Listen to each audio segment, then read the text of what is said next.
Depuis leur retour au milieu marin, voici plus de 200 millions d'années, les tortues ont vécu les grands bouleversements climatiques et géologiques de notre planète et ont su s'y adapter.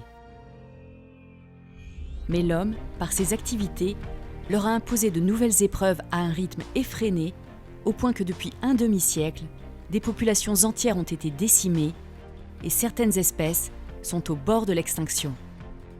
Véritable baromètre de la santé des océans, les tortues marines font face à de multiples dangers.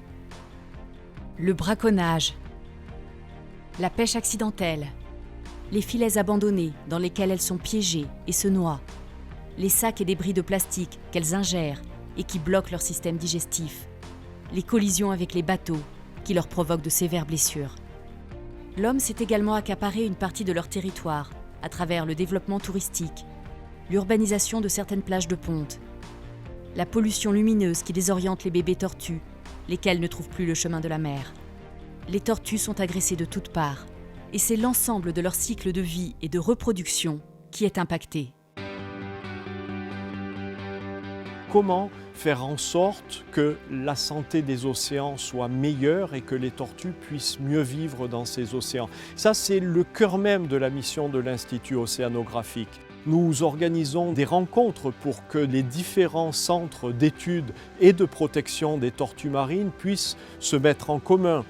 Nous faisons bien sûr passer ce message auprès des hommes politiques, dans les grandes conférences internationales, dans les discussions diplomatiques. Nous essayons de développer les aires marines protégées pour permettre aux tortues de se reproduire, pondre leurs œufs, se nourrir. La démarche d'améliorer la santé des océans est une démarche de long, voire de très long terme. Nous avons donc décidé de mettre en place un centre de secours pour les tortues marines. Un hôpital, une infirmerie, un bassin dans lequel les tortues vont pouvoir se développer, être dans une phase de convalescence en quelque sorte. Ce centre de secours va nous permettre donc d'accueillir, nourrir de façon plus systématique les tortues blessées, les tortues malades, les tortues affaiblies, que nous allons soigner pour pouvoir, in fine, les relâcher.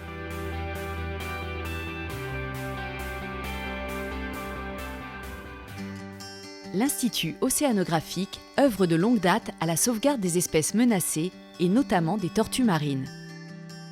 C'est le cas de Rana, une jeune tortue recueillie en 2014 dans le port de Monaco, alors qu'égarée et en danger de mort, elle ne pesait que quelques dizaines de grammes. 18 mois plus tard, grâce à la mobilisation des équipes de l'Institut océanographique, Rana est en pleine forme et pèse plus de 4 kilos, ainsi qu'en témoigne son mécène, la jeune Rana, qui lui a donné son nom. J'ai investi dans ce projet parce que depuis quand j'étais très petite, j'adorais les tortues et tout ce qui est en relation avec la mer. Maintenant, parce que je suis plus âgée, je comprends que non seulement je dois les aimer, mais aussi les aider et les protéger. Il y a 2 ans, j'ai vu Rana pour la première fois et j'ai donné à manger avec la pince et j'ai touché la carapace. Je suis très heureuse quand je visite la musée pour la voir parce que chaque fois, elle a grandi un tout petit peu plus. C'est évident que je ne vais pas arrêter là et je vais continuer auprès de la musée pour protéger d'autres espèces et pour sensibiliser les gens que la mer n'est pas une poubelle.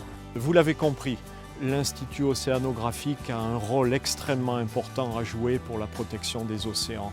Nous allons nous engager, nous allons réaliser ce centre de secours des tortues marines, mais pour cela, nous avons besoin de votre aide. Nous avons besoin de votre soutien. Je compte sur vous.